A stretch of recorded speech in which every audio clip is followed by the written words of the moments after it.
So good evening everyone, this is Rubina here and आज का हमारा टॉपिक है MSC, that is mental status examination, कि पेशेंट के मेंटल स्टेटस को हम कैसे एग्जामिन कर सकते हैं। सो एमएससी एक स्ट्रक्चर्ड असेसमेंट टूल है जिसके द्वारा हम पेशेंट की कोग्निटिव फंक्शनिंग, उसका बिहेवियर पैटर्न, उसका स्पीच पैटर्न या उसकी थिंकिंग, परसेप्शन, ये सब चेक कर सकते हैं। ठीक है, इसमें आता है फर्स्टली इसमें आता है अपीयरेंस। अपीयरेंस में आती है ग्रूमिंग एंड एज, पोस्चर आता है, फेशियल एक्सप्रेशन आते हैं, लेवल ऑफ कॉन्शियसनेस आता है and the last is behaviour आता है। अगर ये आपको जैसे अपीयरेंस है उसमें इतने सारे पॉइंट्स हैं, अगर ये आपको पॉइंट्स नहीं याद होते तो आप एक तरह से सीरीज बना सकते हैं। जैसे पेशेंट आया, ठीक है, पेशेंट के आते ही हमने उसकी ग्रूमिंग चेक करी है कि वो कैसे कपड़े पहन के आया। अगर ग्रूमिंग चेक करी है, हमारे पास वो आके बैठ गया है और जब बैठा है हमारे पास तो हमने क्या चेक करना, उसका पोस्चर, कि वो कैसे बैठा है। ठीक है, कि किस तरह से वो बैठा है, उसका पोस्चर क्या स्ट्रेट है, बेंड होके बैठा है या कैसा भी पोस्चर है उसका, वो हमने चेक करना। आके बैठ गया, फर्स्टली आते हमने उसकी ग्रूमिंग चेक कर ली, आके वो बैठ गया, हमने उसका पोस्चर चेक कर लिया। अब जब वो बैठा है तो जब वो हमारे साथ बात कर रहा है या आके बैठ गया, उसके हमने फेशियल एक्सप्रेशन देखना है। The third point is facial expression, कि वो कैसे एक्सप्रेशन हमें दे रहा है, मतलब कि खुश है या डिप्रेस्ड है, कैसे उसके जो फेशियल एक्सप्रेशन है। ठीक है, उसके बाद हमने देखना है उसका एटीट्यूड में हमने क्या देखना है कि वो कहीं उसका एपैथिक बिहेवियर तो नहीं है, मतलब वो लॉस ऑफ इंटरेस्ट, कि अपना इंटरेस्ट ही नहीं शो कर रहा है उसमें, ये चीज़ें देखनी है। फिर हमने देखना उसका लेवल ऑफ कॉन्शियसनेस, कि कितना कॉन्शियस है वो हमारी बातों को लेके।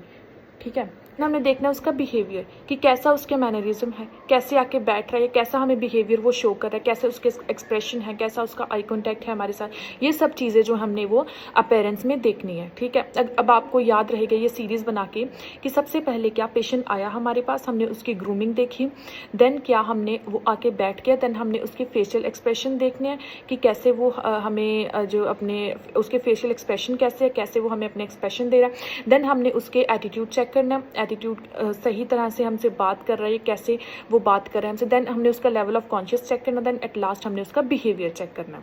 हमने पेशेंट की साइकोमोटर एक्टिविटी चेक करनी है कि पेशेंट कहीं ओसीडी तो नहीं, पेशेंट को ऑब्सेसिव कंपल्सिव डिसऑर्डर, कहीं पेशेंट को मेनिया तो नहीं, कहीं पेशेंट हाइपर एक्टिव तो नहीं हो रहा या हाइपर एक्टिव तो नहीं है, या उसको डिमेंशिया डिल्यूजन की प्रॉब्लम तो नहीं, ये सब हमने साइकोमोटर एक्टिविटी में उसका चेक करना है। आफ्टर साइकोमोटर एक्टिविटी हमने पेशेंट की देखनी है स्पीच एंड लैंग्वेज। तो फर्स्ट पॉइंट इसमें हमने देखना है कोहेरेंस, इसमें मतलब कि पेशेंट की बातों में कितना लॉजिक है वो देखना है हमने। देन उसके बाद है रेलेवेंस, कि उसकी बातें जो है वो रेलिवेंट है या नहीं। देन वॉल्यूम, कि उसकी वॉल्यूम कैसे, सॉफ्ट है, लाउड है या फिर नॉर्मल बात कर रहा है। देन टोन, हाई पिच है या ठीक है उसकी टोन या बिल्कुल लो है। देन मैनर, कि कैसे वो हमारे साथ बात कर, एग्जेसिव फॉर्मल है या फिर रिलैक्स्ड होकर बात कर रहा है, ये सब चीज़ें हमने मैनर में देखनी है। देन रिएक्शन टाइम, कि वो हमें हमारी बातों का आंसर दे रहा है तो कितना मतलब वो टाइम ले रहा है हमारी बातों का आंसर देने में। हमने उसका देखा जनरल बिहेवियर एंड उसकी अपीयरेंस देखी फर्स्ट पॉइंट में। सेकेंड हमने उसकी साइकोमोटर एक्टिविटी देखी। देन थर्ड पॉइंट पे हमने उसकी स्पीच एंड लैंग्वेज देखी। देन अब हमने इमोशनल स्टेट देखनी है उसकी। इमोशनल स्टेट में 2 पॉइंट आते हैं, मूड एंड एफेक्ट। ठीक है, मूड में देखेंगे प्लेजरेबल, फर्स्टली इसमें प्लेजरेबल में आता है यूफोरिया, एक्टेसी, इलेशन और एक्सल्टेशन।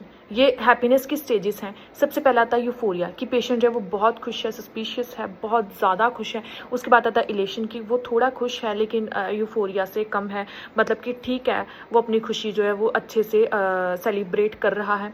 देन उसके बाद आता है इलेशन, इसमें पेशेंट अपने आप पे प्राइड फील करता है और खुश होता है। Then last one is ecstasy, इसमें पेशेंट को बस अपने आप पे ठीक ठाक जो खुशी होती है। देन उसके बाद आता है अनप्लेजरेबल, ग्रीफ है, पेशेंट को दुख है या पेशेंट का मूड डिप्रेसिव है, जैसा भी है। ठीक है, उसके बाद हमारे पास आता है एफेक्ट। एफेक्ट में हम देखते हैं अप्रोप्रिएट और इनअप्रोप्रिएट, कि कैसे उसकी जो क्वेश्चनिंग है या आंसरिंग उसकी, या मूड कैसा है, अप्रोप्रिएट है, इनअप्रोप्रिएट है, जैसे वो हंस रहा है या फिर कैसे अपने आप को जो वो एक्सप्रेस कर रहा है हमारे सामने। देन फ्लक्चुएशन, कि पेशेंट के मूड में वेरिएशंस तो नहीं आ रही, ये हमने देखना है। सो ये हमारा कंप्लीट हो गया है इमोशनल स्टेट। ठीक है, नेक्स्ट हम करेंगे थिंकिंग प्रोसेस। थिंकिंग में भी हमारे पास पॉइंट आते हैं। जैसे फर्स्ट पॉइंट है सर्कमस्टेंशियलिटी, कि पेशेंट जो है वो जब हमें आंसर दे रहा है तो कहीं इधर उधर की अननेसेसरी डिटेल तो नहीं हमें दे रहा है। देन सेकंड नंबर पे आता है टेंशनलिटी। इसमें हम क्या है कि पेशेंट जो है वो अपनी टॉपिक पे नहीं आ रहा है, वो अपने जो उसका मेन टॉपिक है उसके बारे में डिस्कशन नहीं कर रहा है, बल्कि इधर उधर की डिस्कशन कर रहा है। वो अपने मेन टॉपिक पर पहुंचने से पहले सारा अपना इधर उधर का जो अननेसेसरी डिटेल है वो दे रहा है। देन थर्ड नंबर पे आता है न्यूलॉजिज्म। इसमें क्या आता है कि वो अपने न्यू वर्ड्स जो है वो इन्वेंट कर रहा है। देन एम्बीवेलेंस क्या आता है, कॉन्ट्रडिक्टरी आइडियाज़। उसके माइंड में दो कॉन्ट्रडिक्टरी आइडियाज़ हैं कि वो ये मतलब ये सोच रहा है कि मैं ये बोलूँ या ना बोलूँ, ये करूँ या ना करूँ, उसमें उसके जो माइंड में है वो कॉन्ट्रडिक्टरी आइडियाज़ हैं। देन आता है लूज ऑफ एसोसिएशन, कि मतलब कि वो कॉन्टीन्यूसली अपनी बात पे नहीं रह रहा है, जैसे एक टॉपिक से दूसरे टॉपिक पे शिफ्ट हो जा रहा है, जैसे बात कुछ और कर रहा है। देन वो अपने टॉपिक को चेंज करके वो मतलब पूरी बात नहीं बता रहा, वो अपने टॉपिक को चेंज करके किसी और बात पे चला जाता है। देन उसके बाद आता है प्रिजर्वेशन, की uncontrolled repetition of particular response, कि जैसे वो मतलब कि अपने से वर्ड या अपने से फ्रेज, अपने से सेंटेंस है वो इन्वेंट कर रहा है। देन वर्ड सैलेड, कि अपने ही वर्ड का जो सैलेड बनाई जा रहा है, कि अपने ही जो वर्ड्स है वो यूज़ करी जा रहा है, कोई अननेसेसरी वर्ड्स हैं उसका ही जो मिक्सअप वो करी जा रहा है। देन आता है क्लैंग एसोसिएशन, कि अपनी जो डिटेल दे रहा है उसको एक पोइम की तरह, राइम की तरह बना के। आगे आता है डिसऑर्डर ऑफ थॉट कंटेंट। इसमें आता है reality testing, suicidal ideation, delusions, unreality and depersonalization, obsession, compulsion, phobia, stream of thought. So firstly हम करेंगे कि टाइप ऑफ delusion, कि असेसिंग delusional thinking, कि हम उसकी delusional thinking को कैसे असेस। पर्सिक्यूटरी, कि पेशेंट को लगता है कि उसको कोई हार्म करने की कोशिश कर रहा है। देन सेकेंड नंबर पे आता है रेफरेंस, कि उसको लगता है कि जो आसपास वाले लोग हैं वो मेरे बारे में ही बातें कर रहे हैं, वो कहीं से पास आउट हो गया, कहीं से गुजरेगा तो उसको यही लगेगा कि हाँ उसने मेरे बारे में ही बात करी है। देन आता है ग्रेंडियोसिटी। इसमें आता है कि वो सोचेगा कि मैं दूसरों पे सुपीरियर फील करूं, या मेरे पास जो अनयूजुअल पावर्स हैं, ठीक है, ठीक है। देन आता है निहिलिस्टिक। इसमें क्या आता है कि सब कुछ जो है वो अनरियल है, उसको कुछ भी रियल नहीं लगता है, वो सोचता है कि सब कुछ जो है वो अनरियल है। देन आता है पैसिविटी और इन्फ्लुएंस। इसमें क्या है कि वो सोचता है कि मुझे कोई और कंट्रोल कर रहा है, कि मेरे थॉट्स को या मेरे एक्शंस को कोई और कंट्रोल कर रहा है। देन आता है जेलसी। इसमें क्या लगता है उसको कि उसका पार्टनर उसके साथ लॉयल नहीं है, ठीक है, ऐसी चीज़ें, मतलब कि उसको बहुत वो हर काम में जेलसी फील करता है। देन डिल्यूजन ऑफ लव, उसको लगता है कि जो उसका मतलब कोई फेमस पर्सन है वो उसके प्यार में है, पर वो उसके प्यार में तो है पर वो उसको एक्सप्रेस करने से वो डर रहा है, ठीक है। देन है डिल्यूजन ऑफ कंट्रोल, कि पेशेंट को लगता है कि कोई एक्सटर्नल फोर्स है जो उसके थॉट्स को, उसकी फीलिंग्स को या उसके बिहेवियर को जो वो कंट्रोल कर रही है।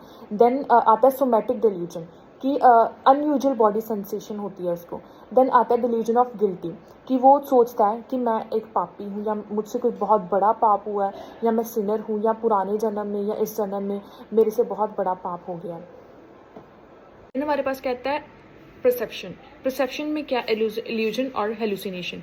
इल्यूजन में क्या है कि पेशेंट को मतलब कि जो चीज़ें नहीं भी है, जैसे नॉइजेज, शेडोज़, वो दिख रही हैं, कि वो चीज़ प्रेजेंट नहीं है पर वो फील कर रहा है उन चीज़ों को, ठीक है। हेलुसिनेशन में क्या आता है फॉल्स परसेप्शन।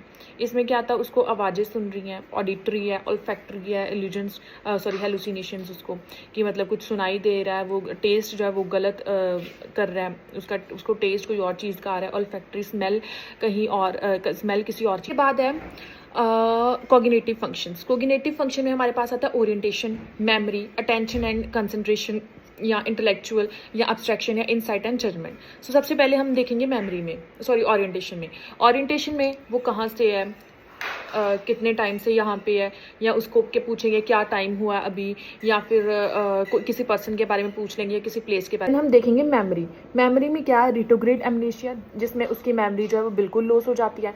देन क्या एंटेरोग्रेड एमनेसिया, जिसमें वो मतलब नई चीज़ें वो सीख नहीं पाता है। देन क्या है कन्फेबुलेशन, कि वो स्टोरीज वगैरह बनाता है अपनी मेमोरी को कवर अप करने के लिए। देन उसके बाद आता है अटेंशन एंड कंसंट्रेशन। उसके बाद क्या आता है अटेंशन एंड कंसंट्रेशन, की कितनी वो अटेंशन जो है वो दे पा रहा है। जैसे अटेंशन, हमने उसको कोई भी वर्ड देना है, उसको उस वर्ड को बोलना है, उसको बोलना है कि उस वर्ड को बैकवर्ड बोले, जैसे वर्ल्ड है तो उसको बोलना है कि वर्ल्ड को पीछे से स्टार्ट करे, डी से स्टार्ट करे और पीछे को डब्ल्यू तक आए।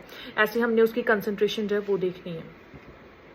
इंटेलेक्चुअल में हम उसकी नॉलेज चेक करनी है, जैसे हम उससे कोई भी क्वेश्चन पूछ सकते हैं, जैसे हम पूछ सकते हैं कि लास्ट 3 प्राइम मिनिस्टर के हमें नाम बताइए, या फिर कोई 5 कंट्रीज़ बताइए जो बहुत बड़ी हैं, largest countries in the world. ऐसे हमने कोई भी क्वेश्चन जो है वो उसको पूछ लेने हैं इंटेलेक्चुअल में। Thank you so much for watching the video. Thank you.